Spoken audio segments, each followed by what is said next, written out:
Good morning. আমি অনির্বাণ মুখার্জি, মানে তোমাদের পেলেদা। আজকে আমি আরেকটা নতুন ট্রিপ করতে চলেছি। আজকে 12ই জানুয়ারি, স্বামী বিবেকানন্দর জন্মদিন। তো সব জায়গায় সেই উপলক্ষে অনেক র্যালি বেরিয়েছে, হয়তো রাস্তায় আটকাতেও পারি, একটু টাইম লাগবে পৌঁছতে।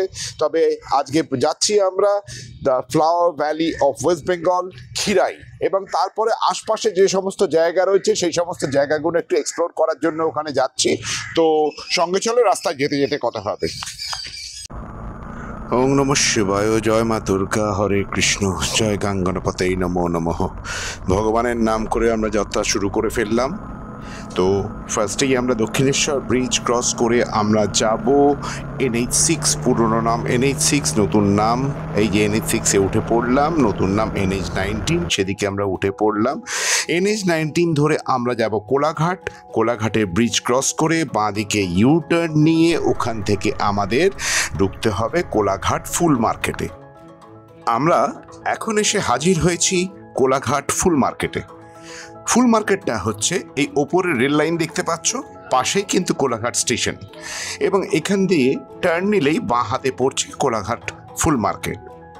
এখান থেকে অবশ্য সমস্ত ফুল কলকাতায় বা হাওড়ার বিভিন্ন জায়গায় সাপ্লাই হয়। এই যে দেখতে পাচ্ছ, আমরা কোলাঘাট ফুল মার্কেটের মধ্যে ঢুকে গেলাম। তো পৌঁছে একটা জিনিস দেখলাম যে আমি পৌঁছতে এখানে দেরি করে ফেলেছি, কারণ প্রচুর দোকান এখান থেকে উঠে গেছে। এখন প্রথমেই যে দাদার কাছে গেলাম, সেখানে গিয়ে দেখছি যে চন্দ্রমল্লিকা আর এদিকে ডেজি বলে একটা ফুল রাখা আছে। তো দাম জিজ্ঞেস করতেই উনি আমাকে বললেন চন্দ্রমল্লিকার ডজন হচ্ছে 40 থেকে 45 টাকা, আর তলায় ডেজি ফুল এক বান্ডিল, মানে 2 থেকে আড়াই ডজন মতন ফুল থাকে, তার দাম মোটামুটি 15 থেকে 20 টাকা। ভদ্রলোককে কিন্তু দেখে একটা স্যালুট করতে ইচ্ছে করলো আমার। কেন জানো? ভদ্রলোকের কিন্তু একটা পা নেই, তার সত্ত্বেও এই ভদ্রলোক কিন্তু রাত 1:30, 2 নাগাদ উঠে এই ফুল মার্কেটে বসেন এবং নিজের দোকান চালান। এবং দেখো, এই সময় টাইম হচ্ছে মোটামুটি প্রায় 11:30, এবং তিনি কিন্তু তখন ওই দোকানে এই জায়গাতে বসে আছেন। বলতেই কিন্তু উনি ওনার যে নকল পাটা ওখানে রাখা আছে, উনি ওটা আমাদেরকে দেখালেন। পাশে একজন বললেন, তাই আমি কিন্তু ব্যাপারটা জানতে পারলাম। এই যে পাশের এই দাদা, ইনি বললেন, তাই আমি জানতে পারলাম যে ওনার একটা পা নেই। দেখে কিন্তু খুব ভালো লাগলো যে একজন মানুষ সৎভাবে নিজের বিজনেস করছেন, কোনো অসৎ পথ বা ভিক্ষাবৃত্তি করে কিন্তু তার রুজি রোজগার করছেন না। তোমরা যদি কেউ কোলাঘাটের এই ফুল মার্কেটে আসো কখনো কোনো কারণে ফুল কালেকশনের জন্য বা কেনার জন্য, তাহলে কিন্তু তোমরা কিন্তু এনার কাছ থেকে অবশ্যই ফুল কিনো। এটা আমার রিকোয়েস্ট রইল, এটা কিন্তু পেড প্রমোশন বা কিছু নয়। দেখতেই পাচ্ছ দাদার নকল পাটা। যাই হোক, আমরা ওনাকে ছেড়ে এবার আরো অন্য দোকানের দিকে গেলাম। পাশে আরেক ভদ্রলোকের কাছে গেলাম। তো এই হলুদ রঙের যে ফুলটা দেখতে পাচ্ছ, এর নাম নাকি গ্যাডিলাস। তো এই ফুলের দাম জিজ্ঞেস করাতে উনি আমাকে বললেন 20 থেকে 40 টাকার মধ্যে দামটা আপ ডাউন করে, তবে এই মুহূর্তে দাম মোটামুটি প্রায় 25 টাকা মতন। তো চলো আগে আমরা আরো আগে এগোই এবং গিয়ে আরো দেখি। দেখো, রজনীগন্ধার মালা, বিয়েতে যে সমস্ত মালা ইউজ করা হয় ওই সব গোলাপ, লাল, হলুদ, এই ধরনের ফুলগুলো রয়েছে। আরো অনেক ধরনের ফুল দেখতে পাচ্ছি, তবে চন্দ্রমল্লিকা, সাদা বা হলুদ ফুলটাই বেশি চোখে পড়ছে আমার। রজনীগন্ধা স্টিকও চোখে পড়লো। আরো পাশে এই যে লাল ফুলটা দেখতে পাচ্ছ, এটা হচ্ছে মোরগঝুটি ফুল। এটা কিন্তু সিজনাল ফুল, একদম শীতকাল ছাড়া হয় না। আরও চন্দ্রমল্লিকা, হলুদ, সাদা, গোলাপি, তার সঙ্গে আরও অনেক কিছু কালারের ফুল দেখা যাচ্ছে চন্দ্রমল্লিকা, যেগুলো হচ্ছে সাদা ফুলকে রং করা হয়েছে। তো আমি পরে তোমাদের সেগুলো দেখাচ্ছি। এই যে গোলাপি, চন্দ্রমল্লিকা সবটাই কিন্তু ভালো। এখন ফুল সম্বন্ধে তো অত আইডিয়া আমার নেই, তবু ওনারা যা বলছেন আমি তোমাদের দেখাচ্ছি।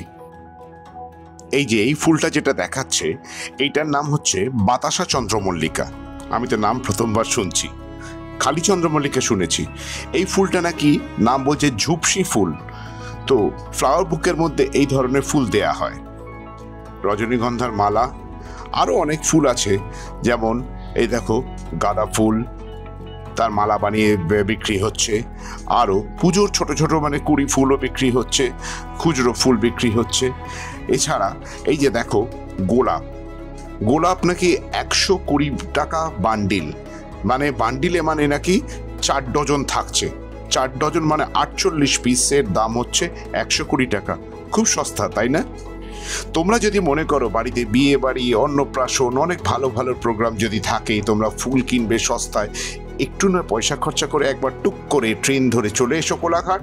তার ব্রিজের নিচে তোমরা এই ফুল মার্কেটটা দেখতে পাবে এবং অনেক সস্তায় তোমরা অনেক ফুল কিনতে পারবে। সামনেই দেখতে পেলাম পদ্ম ফুল বিক্রি করছে। তো ফুলগুলো ফোটে না, কিন্তু পরে ফোটাতে হয়। আমি এই ভদ্রলোককে জিজ্ঞেস করলাম, এগুলো কি কলকাতা সাপ্লাই যাচ্ছে? উনি বললেন না, আজকে বিক্রি হয়নি, তাই উনি গুছিয়ে রাখছেন। তো ফুল মার্কেট তো আমাদের দেখা হয়ে গেল। এখান থেকে বেরোই এবং ফ্লাওয়ার ভ্যালি যে জায়গাটা, খিরাই, এখানে গিয়ে পৌঁছই। খিরাই জায়গাটা কিন্তু কোলাঘাট থেকে প্রায় 22 কিলোমিটার দূরে। খিরাই নামে কিন্তু একটা রেলওয়ে স্টেশনও রয়েছে এবং রেলওয়ে স্টেশনের পাশেই কিন্তু ফ্লাওয়ার ভ্যালিটা। ওখান থেকে ট্রেন থেকে নেবে তোমাদের টোটো করে ওখানে যেতে হবে। Khirai, the flower valley of West Bengal. দেখো, যেদিকে তাকাবে সেদিকেই ফুল। দূরে যে সাদা জায়গাগুলো দেখা যাচ্ছে, ওগুলো কিন্তু ফুল। বিশাল বড় জায়গা, আমি কাছে গিয়ে তোমাদেরকে দেখাচ্ছি। আর যে জায়গাগুলো সবুজ, সেখানে হয়তো কুড়ি ফুটে আছে, অথবা বড় ফুল কাটা হয়েছে, হয় আজকে সকালে আর গতকাল সকালে। যাই হোক, এখন ভ্যালির মধ্যে আমি আস্তে আস্তে নামি। গাছগুলোকে তো আমাদের সামনে থেকে দেখাচ্ছি। এগুলো দেখো, পুরো সারিবদ্ধভাবে প্রতিটা গাছকে পোতা হয়েছে। গাছগুলোকে সুন্দরভাবে পরিচর্যা করা হচ্ছে। এবং একই সামনে তো বাঁধাকপি দেখতে পাচ্ছি। ফ্লাওয়ার ভ্যালিতে বাঁধাকপি দেখে একটু অবাক হলাম। যাই হোক, এনারা ফুল চাষের সঙ্গে সঙ্গে কিছু সবজি চাষও করছেন। দেখ, কিছু তো করার নেই। ও বাবা, এর মধ্যে আবার ওলকপির চাষ হয়েছে। ফুলকপিটাই খালি হয়নি, মানে ফ্লাওয়ার ভ্যালিতে ফুলের সঙ্গে ফুলকপিটা নেই খালি। চলো আমরা তাহলে একটু ভেতর দিকটা যাই। এবং এখানে একটু আলের মতন রাস্তা করা আছে, ছোট ছোট আল। দেখো ফুলগুলো কি সুন্দর ফুটে উঠেছে। এবং এখানে লেখা আছে, ফুলে হাত দেবেন না। হাত দেবই বা কেন? সুন্দর জিনিসকে নষ্ট করতে হয়? কিন্তু ফুলগুলোর সাইজগুলো দেখতে পাচ্ছ কি বিশাল বড় বড়। যেদিকে তাকাবে এই দিকটাতে খালি চন্দ্রমল্লিকা, সাদা চন্দ্রমল্লিকা। আবার অন্য সাইডেও আরো অন্যান্য রঙের ফুলও রয়েছে, কিন্তু ফুলের সাইজটা দেখতে পাচ্ছ, অসাধারণ, তাই না? শুধু বলতে ইচ্ছে করছে, রবি ঠাকুরের লেখা, দেখা হয় নাই চক্ষু মেলিয়া, ঘর হইতে 2 পা ফেলিয়া, একটি ধানের শীষের ওপর একটি শিশির বিন্দু। সবাই বিদেশ ছোটে, বিভিন্ন রাজ্য ছোটে সুন্দর প্রাকৃতিক দৃশ্য দেখার জন্য, কিন্তু আমার বাংলাতেই যে এত সুন্দর দৃশ্য রয়েছে সেটা কিন্তু অনেকেই জানে না। আমি কিন্তু এই ভিডিওর মাধ্যমে তোমাদের অনেককেই, যারা দেখোনি, তাদেরকে একটু জানানোর চেষ্টা করছি। বিঘার পর বিঘা জুড়ে যেদিকে চোখ যায় সেদিকেই খালি দেখতে পাচ্ছি ফুল আর ফুল। কোথায় এসে হাজির হলাম? কোথাও সাদা চন্দ্রমল্লিকা, কোথাও বা হলুদ, কোথাও বা গোলাপি। এই যে আমি যেদিকটা যাচ্ছি, এদিকটা হলুদ চন্দ্রমল্লিকার ক্ষেতের দিকে, কিন্তু মাঝে মাঝে যা দেখতে পাচ্ছি, তোমরাও দেখতে পাচ্ছ, বাঁধাকপির চাষ হয়েছে। এই যে এদিকটা চলে এলাম গোলাপি চন্দ্রমল্লিকার ক্ষেতের মধ্যে। এগুলো নাকি প্রায় প্রতিদিন সকালেই এই চাষিরা এখান থেকে কাটে এবং মহাজন এসে নিয়ে যায় এবং বিভিন্ন জায়গায় তারা বিক্রি করেন। কোথাও কেউ হাওড়াতে, কেউ কলকাতায়, কেউ মেদিনীপুরে, কেউ খড়গপুর, বিভিন্ন জায়গায় নিয়ে চলে যায়। হলুদ ফুলগুলো কি অসাধারণ দেখতে লাগছে না? এই ফুলের ক্ষেত দেখে তোমাদের কি মনে পড়ছে দিলওয়ালে দুলহানিয়া লে যায়েঙ্গে সিনেমার সেই হলুদ সর্ষের ক্ষেত? এখানে সর্ষে নয়, এখানে চন্দ্রমল্লিকা। দেখো সামনে কিন্তু আরো গোলাপি রঙের চন্দ্রমল্লিকার ক্ষেত। ফুলগুলো অবশ্য ছোট, এগুলো দিন 7-10 মধ্যে কিন্তু ফুটে আরো বড় হয়ে যাবে।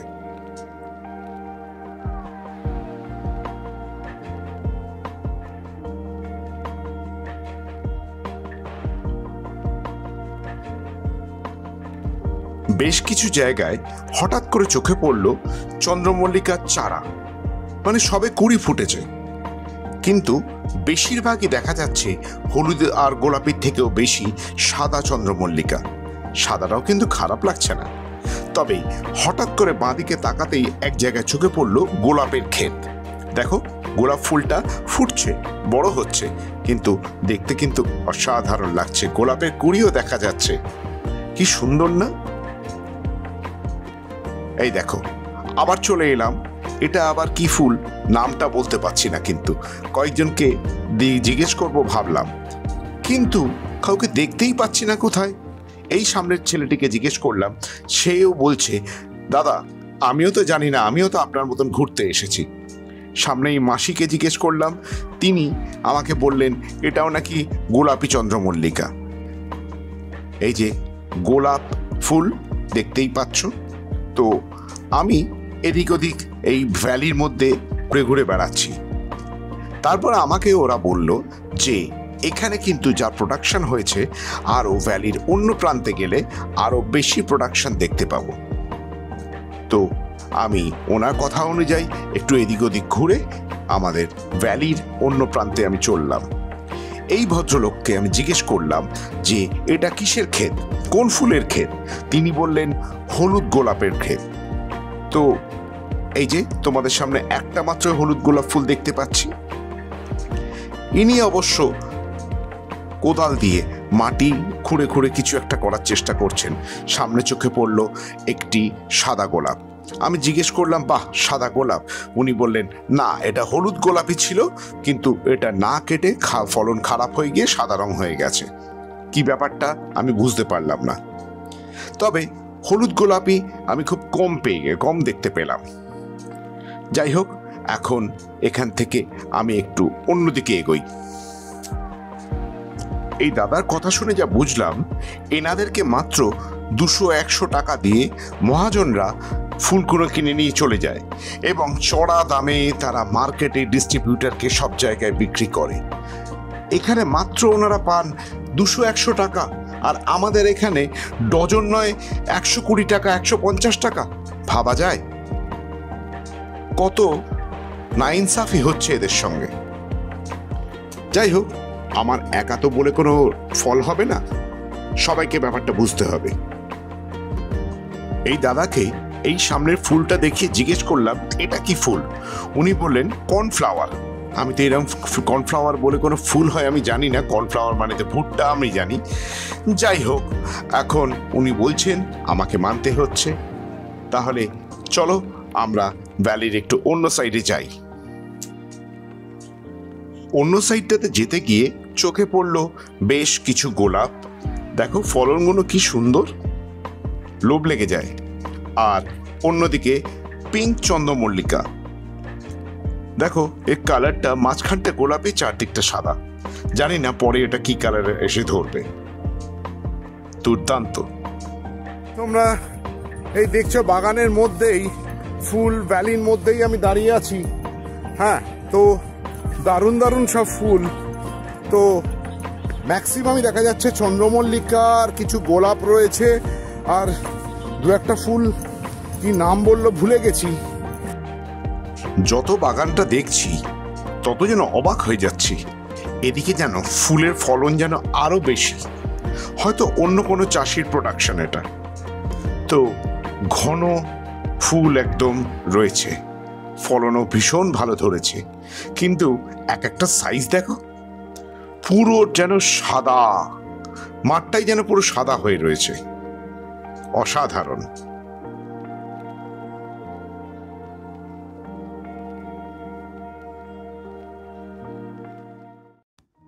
বাইক নিয়ে আরো খানিকটা এগোতেই এক জায়গায় দেখি মেলা বসে গেছে, বিশাল মেলা।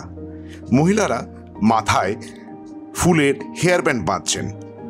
এই দাদাকে জিজ্ঞেস করলাম যে ব্যান্ডগুলো কত করে, তো উনি বললেন 30 টাকা করে। এই নীল রঙের চন্দ্রমল্লিকা আমি আগে কখনো দেখিনি, পরে জানতে পারলাম এগুলো নাকি কালার করা হয়েছে। তারপর বিভিন্ন রকমারি ফুল দিয়ে মাথার ব্যান্ড বানিয়ে দেয়া হচ্ছে এবং মহিলা, ছোট বাচ্চা, মেয়েরা সবাই নিজেদের মাথায় ব্যান্ড পরে ঘুরছে। এই যে দেখো সবাই কিরম ব্যান্ড পরে বসে আছে। বিভিন্ন দোকানে বিভিন্ন কালারের ফুল দিয়ে বিভিন্ন রকম ব্যান্ড বাঁধিয়ে দিয়েছে। তো এখন ওনারা সবাই মাথায় পরছেন, সেজে গুজে ঘুরছেন। বহু মহিলাকেই দেখছি মাথায় ব্যান্ড পরে ঘুরছেন। হিন্দু মুসলিম নির্বিশেষে মহিলারা সবাই কিন্তু মাথায় ফুলের ব্যান্ড পরে ঘুরছে, দেখেও ভালো লাগছে খুব। এরই মধ্যে মেলাতে সুন্দর ফুটফুটে ছোট্ট মিষ্টি মেয়ে, দেখো কি সুন্দর মাথায় ব্যান্ড পরে বসে আছে, আর কি খুশি সে তার ছবি তুলতেই। মেলাটা কিন্তু খিরাই রেল স্টেশনের ঠিক পাশেই, দেখো ওপর দিয়ে রেল লাইন পর্যন্ত যাচ্ছে, এর তলাতেই কিন্তু মেলাটা বসে। এইখানে আমি দেখতে পেলাম লাল, সবুজ, অরেঞ্জ, ব্লু অ্যান্ড হোয়াইটের কম্বিনেশন, হলুদ তো হয়ই, অনেক ধরনের কালারিং করা চন্দ্রমল্লিকা এখানে দেখতে পেলাম। ইভেন বিভিন্ন ফুল দিয়ে ফ্লাওয়ার বুকে পর্যন্ত বানিয়ে দেয়া হচ্ছে। আরেক দিকে যেতে দেখলাম ক্যাকটাসের চারা। না, এটা ক্যাকটাসের চারা নয়, এটা নাকি ড্রাগন ফল, সেই গাছের চারা। এই গাছ থেকে নাকি ড্রাগন ফল হয়। অবাক কাণ্ড, প্রথমবার দেখছি। মেলার আরেক সাইডে দেখতে পেলাম গোলাপি চন্দ্রমল্লিকার ক্ষেত। যেগুলো কচি অবস্থায় সেগুলো বেগুনি, আর যেগুলো একটু বড় হয়েছে সেগুলো গোলাপি, কিন্তু মাঝে মধ্যে কিন্তু বাঁধাকপিও দেখা যাচ্ছে কিন্তু সাইডে সাইডে। এখন দেখতে পাচ্ছ গাঁদা ফুল, অরেঞ্জ কালারের যে গাঁদা ফুল হয় তার ক্ষেত পুরো ভর্তি, দারুণ কিন্তু দেখতে লাগছে। ক্যামেরাতে তোমরা এইরকম দেখতে পাচ্ছ, কিন্তু সামনে এলে এর দৃশ্যটাই আলাদা। আরেক দিকে দেখা যাচ্ছে হলুদ গাঁদা ফুলের ক্ষেত, ওপর দিয়ে ট্রেন চলে যাচ্ছে। দেখো হলুদ গাঁদা ফুলের ফলনটা কি সুন্দর হয়েছে। আমরা বাড়িতে পুজোর ক্ষেত্রে এগুলোকে ইউজ করে থাকি, কিন্তু ক্ষেতের মধ্যে এগুলো কি সুন্দর লাগছে। একদিকটা হলুদ আর একদিকটা অরেঞ্জ। সামনে যে লাল ফুলের ক্ষেতটা দেখা যাচ্ছে সেটা কিন্তু মোরগঝুটি ফুলের ক্ষেত। মোরগঝুটি ফুলের ক্ষেতের সামনে যেই এলাম, তার দৃশ্যটা দেখো কিরকম পাল্টে গেল। পুরোটা লাল, কি সুন্দর, অসাধারণ দৃশ্য। সামনে থেকে না দেখলে এগুলো অনুভব করা যায় না, জাস্ট ফিল ইট। সেদিনকে ভিডিওটা শেষ করা হয়নি, তাই এডিট করতে বসে ভিডিওটা শেষ করলাম। তো তোমাদের এই খিরাই ভ্যালিটা কেমন লাগলো আমাকে কিন্তু কমেন্টস করে জানিও। যদি ভালো লেগে থাকে তাহলে একটা লাইক অ্যান্ড বন্ধুদের মধ্যে শেয়ার করে দিও।